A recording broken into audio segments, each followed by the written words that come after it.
بين المغاربة المسلمين تعيش منذ مئات السنين طائفة يهودية لها وجود يوصف بالقوي اقتصاديا واجتماعيا. من 250 ألف نسمة عام 1940 إلى نحو عشرات الآلاف اليوم.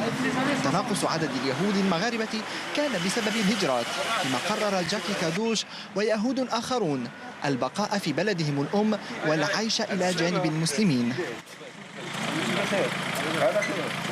كيعيش معنا وكيتعايش معنا، ما كاينش المشكل بيننا وبينهم ولا ديك النظره اللي هي في شي شكل، لا كيتعاملوا معنا وكنتعاملوا معاهم بخير وعلى خير الحمد لله.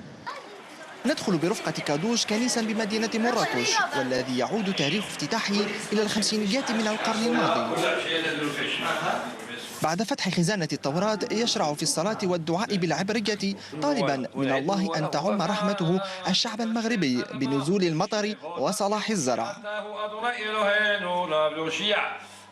شحال من فيشتا تنديروا وهذيك ديال البيساح، وفي الميمونه تيجيو الاخوان المسلمين تيجيو عندنا للدار ويجيو داك اللبن. انا حتى شي اشكال حتى شي فراق، انا ندوز في الطريق الحباب ديالنا ولادي كبروا مع الاولاد ديال الجيران المسلمين مغاربه، حنا مغاربه ويهود.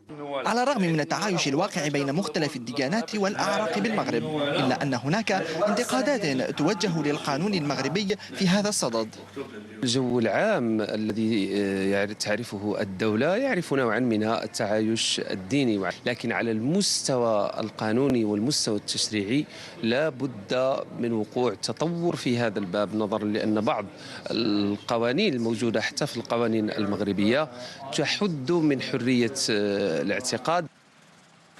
تمثل الأقليات الدينية في المغرب حوالي 2% من اليهود والمسيحيين والمسلمين الشيعة، فيما يمثل المسلمون السنة الأغلبية الساحقة بالبلاد بحوالي 98% من مجموع المواطنين البالغ عددهم 33.8 مليون نسمة.